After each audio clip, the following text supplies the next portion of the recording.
Hi everyone, welcome back to PC Error Detective. Today I'm going to show you how to delete user profile in Windows 10, step by step, so you can safely remove any account from your computer. Step 1. Click on the search icon in the taskbar and type Control Panel. The search icon is located at the bottom left corner of your screen, and opening the control panel lets you access all your system settings. Step 2.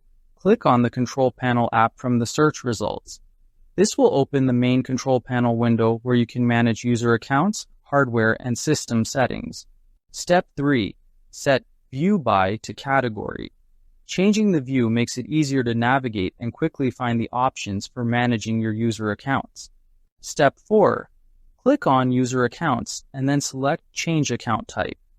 This section allows you to see all user accounts on your computer and make changes, including deleting accounts. Step 5. Click on the user account you want to delete. Make sure you select the correct account because deleting the wrong one can remove important files or settings.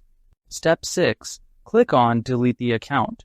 This will remove the user profile from your system, but Windows will ask for confirmation before proceeding to ensure you don't delete anything by mistake. Step 7. Choose whether to keep or delete the user's files and confirm the deletion. Keeping the files will save them in a separate folder on your desktop, while deleting them will remove everything associated with that account permanently. Thanks for watching, and don't forget to subscribe to PC Error Detective for more helpful Windows tips.